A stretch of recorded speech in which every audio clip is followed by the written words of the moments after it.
রাজদীপ পুরোপুরি বিদ্যার মানে বিদ্যাকে খুবই ভালোবাসে আর কি, আর সেটা চোখে হারায় বলা চোখে যায়। হারায় ওর বিদ্যার সামনে এসব কথা বলছো? সব করতে রাজি। হ্যাঁ, আমার মনে হয় যে যে মেয়েটা ছোটবেলা থেকে একা বড় হয়েছে, একা মানুষ হয়েছে, যে ভালোবাসার কাঙাল, এক পা এগোলে না 10 পা পেছোয়। কারণ এটা তার অভিজ্ঞতা হয়েছে, কিছু কিছু ইনসিডেন্ট, তার নিজের পরিবার তাকে যখন মেনে নেননি, তো সেখানে যখন হঠাৎ করে কেউ ভীষণ ভালোবাসতে আসে না, তখন একটু ভয় লাগে। তো আমার মনে হয় বিদ্যা আর রাজনীতির সম্পর্কটা বিদ্যার দিক থেকে এখন একটু ভয় আর ভীতির জায়গা। প্রফেসর বিদ্যা ব্যানার্জির সেটে এসেছে, সেটার বাইরে দাঁড়িয়ে আমরা কিছুটা সময় আড্ডা মারবো আর কি। আর আমাদের সাথে বিদ্যা আর রাজরিত রয়েছে। আমরা একটা জিনিস দেখলাম যে দুজনের মধ্যে একটা টান আছে, সে কারণেই, কারণ বিদ্যা এখানে দাঁড়িয়েছিল এবং ঠিক সেই সময় বিদ্যার মনে হয়েছিল যে রাজরিত আসবে এবং এসেও ছিল, তাই তো? মানে দেখলাম যেটা আমরা আর কি টুক করে ঢুকে গেল। হ্যাঁ হ্যাঁ, ওই ওটা যে ডিভাইন কোইন্সিডেন্স। Divine coincidence. মানে এরকম কি আগে কখনো হয়েছে যে কখনো এরকম আমরা খুব একটা সেটের বাইরে বেরোই না, মানে আমরা সেটের ভেতরেই সেইভাবে থাকি। হ্যাঁ, but সেইভাবে সেইভাবে আড্ডা দেখতে গেলে মারা, তো হ্যাঁ। এই প্রজেক্টটাই ওরম ভাবে হওয়া আর কি। ওরম ভাবে হওয়া, হ্যাঁ তো, রাইট। তো সেই জায়গা থেকে দাঁড়িয়ে হ্যাঁ হ্যাঁ হ্যাঁ হ্যাঁ definitely. হ্যাঁ, শুধু অফ দ্য মানে অন স্ক্রিন নয়, অফ স্ক্রিনও আমাদের যথেষ্ট ভালো বন্ডিং। সেটাই থাকা দরকার, কারণ একসাথে কাজ করতে গেলে সেটা খুব সবার দরকার। সবার হ্যাঁ। ভালো বন্ডিংটা থাকা দরকার। আমার মনে হয় যে যেই ইউনিটটা একসাথে কাজ করে, টাচউড, যে ইউনিটটা একসাথে কাজ করে, যে ইউনিটটা মিলেমিশে কাজ করে, তাতে আমার মনে হয় যে কাজে রিফ্লেক্ট করে। কাজে রিফ্লেক্ট করে। এবং আমরা সবসময় দেখে এসেছি যে ব্লুজের ইউনিট নিয়ে কথা হয়, যে এত ভালো, এত ইউনিটি নিয়ে সবাই কাজ করেন। তো আমার মনে হয় সেখানে ফিরে এসে আমরা দুজন, ওর জন্য তো ফার্স্ট কাজ, আমার জন্য এটা সেকেন্ড কাজ ব্লুজে। তা আমার মনে হয় সেই ইউনিটটা অন্য কোথাও পাওয়াটা একটু কঠিন। মানে ঘরের মধ্যে আছি এরকম হ্যাঁ, একটা মনে হয়। দেখো কিছু কিছু সময় না, আমরা বলি কিছু কিছু সময় জীবনে আমার মনে হয় পার্সোনালি ডিসিপ্লিন, ডেকোরাম, এগুলো মেনটেন যতদিন করে তুমি থাকতে পারবে, ততদিন তুমি সোজা পথে এগিয়ে যাবে। একদমই তাই। যেটা আমরা বললাম 26 তারিখ এবং 27 তারিখ ধুমধুমার কাণ্ড হতে চলেছে। কি ধর্মসংকট হচ্ছে? এপিসোড হতে চলেছে।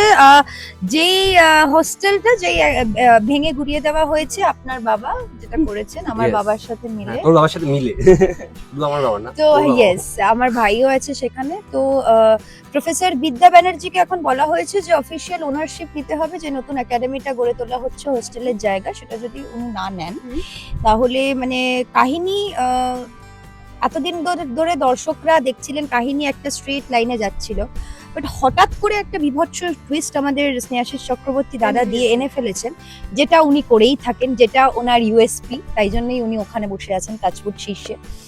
তো বলা হয়েছে যে যদি ওনারশিপে আমি সাইন না করি, তাহলে আমার দুই প্রিয় ছাত্রী রায়া এবং অঞ্জলিকে কেমিস্ট্রি ল্যাবে কিছু একটা করা হবে। সেটা এখনো অব্দি ক্লিয়ার নয় আমার কাছে, মানে বিদ্যা ব্যানার্জির কাছে, দর্শকদের কাছেও ক্লিয়ার নয়, কারণ আপনারা ক্ষতি করা যতটুকু হবে। ক্ষতি করা হবে, যতটুকু আমার মনে হয় এইটা এখনো অব্দি রাজরিত জানে না। আমরা সেটা প্রমোতে না, আমি দেখিনি, আমি পুরো ব্যাপারটা জানি না জানে এখন না যে ও। এইরকম একটা ঘটনা ঘটনা ঘটতে চলেছে। তো আমার মনে হয় 26 এবং 27 মার্চ আমাদের টেলিভিশন ইন্ডাস্ট্রি দর্শকদের বসানোর জন্য উঠে পড়ে লেগেছে। আমরাও সেই দিকেই এগিয়েছি। তো আমরা আমাদের সন্তান নিয়ে বলতে চাই যে 8:30টার সময় চ্যানেল না ঘুরিয়ে আপনারা প্লিজ প্রফেসর বিদ্যা ব্যানার্জির ধর্মসংকট এপিসোড দেখবেন 26 এবং 27 March. It's a financial year ending. জানি মাথায় প্রচুর টেনশন থাকবে অনেকের, কিন্তু তার মধ্যেও একটা মিষ্টি দমকা হওয়া প্রফেসর বিদ্যা ব্যানার্জি। এবং এই যে বিদ্যার জীবনে যখন এরকম সংকটগুলো নেমে আসে বা সময় যখন খারাপ সময় আসে, রাজরিত কতটা পাশে এসে দাঁড়ায়। আমরা দেখেছি যে সবসময় বিদ্যার পাশে। হ্যাঁ, মানে রাজদীপ পুরোপুরি বিদ্যার মানে বিদ্যাকে খুবই ভালোবাসে আর কি, আর সেটা চোখে হারায় বলা চোখে যায়। হারায় ওর বিদ্যার সামনে এসব কথা বলছো? বিদ্যা তো অলরেডি জানে, বিদ্যা তো হ্যাঁ, অলরেডি জানে। আমি জানে তো যে- বিদ্যাকে যতবার দেখছি আমি ততবার অ্যাটলিস্ট 3-4 বার করে বলছি আই লাভ ইউ বিদ্যা। তাতেও বিদ্যার আমি মন গলাতে পারছি না। কিন্তু হ্যাঁ, মানে রাজদীপ সবসময় সাপোর্ট করছে, আর সেটা আমরা দেখতেই পাচ্ছি যে নিজের বাবার এগেনস্টে গিয়ে এই কাজটা করছে।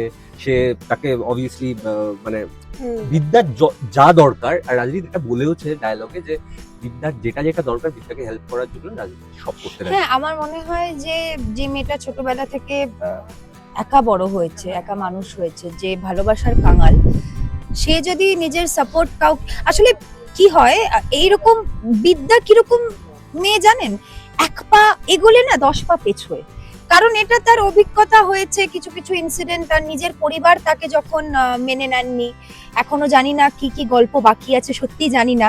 এই এক্সাইটমেন্ট নিয়েই প্রত্যেকদিন সকালে উঠে আমরা সবাই কাজ করতে আসি যে লেখক আমাদের কিভাবে লিখছেন, আমাদের চরিত্রটা, আমাদের গল্পটা কিভাবে লিখছেন। তো সেখানে যখন হঠাৎ করে কেউ ভীষণ ভালোবাসতে আসে না, তখন একটু ভয় লাগে। তো আমার মনে হয় বিদ্যা আর রাজনীতির সম্পর্কটা বিদ্যার দিক থেকে এখন একটু ভয় আর ভীতির জায়গা ধরে রয়েছে। আর শেষ করবো তার আগে একটা প্রশ্ন, যে এই যে বললো রাজরিত যে আমি বিদ্যাকে সারাদিনে 3-4 বার করে আই লাভ ইউ বলছি, তাও গলছে না, এটা যদি আমি স্বস্তিকা থেকে জিজ্ঞাসা করি যে নিজের কাছের মানুষরা যদি এরকম বলতো তাহলে কি গলতে? মানে আমি খুব ইরিটেটেড হয়ে যেতাম। আমি খুব ইরিটেটেড, মানে আসলে বিদ্যা ওকে একটাই কথা বলার চেষ্টা করছে যে আমি তো একবার শুনেছি, তুমি তো বলেছো যে ফুল ফুটছে, হিমের বাতাস বইছে, বলে দাও তো। ফুল ফুটছে, হিমের ফুল ফুটছে, হিমেল বাতাস বইছে, চারিদিকে একটা হলুদ জ্যোৎস্না, জ্যোৎস্নাতে পুরো আমরা মেখে আছি, আর তো একটা সুন্দর হাওয়া আমাদেরকে চাদরের মতো ঘিরে আছে। একদমই তাই। তো এই কথাগুলো যিনি লিখছেন, আমার মনে হয় যে রিয়েল লাইফে এরকম কথা, আমাদের দুজনেরই জন্য পার্সোনালি রিয়েল লাইফে এরকম কথার প্রেমে খুব কম জুটি আমরা দেখতে পেয়েছি। তো সেই কথার প্রেমে ফেলার জন্য আমাদেরকে অসংখ্য ধন্যবাদ স্নেহাশিস চক্রবর্তী এবং দর্শককে।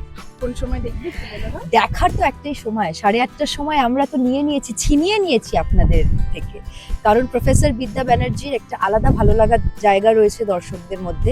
তো সেই ভালো লাগার জায়গাটা, মানে আমরা এই যে সকালে উঠে কাজ করতে আসি না, বিশ্বাস করুন ওই যে 23.5 মিনিটের এপিসোড আপনারা দেখেন, যে শুধুমাত্র আপনাদের জন্য, বিশ্বাস করুন। সেক্ষেত্রে দেখবেন, সব ধারাবাহিক দেখবেন, নিজের সন্তান হিসেবে বিদ্যাটা একটু বেশি দেখবেন।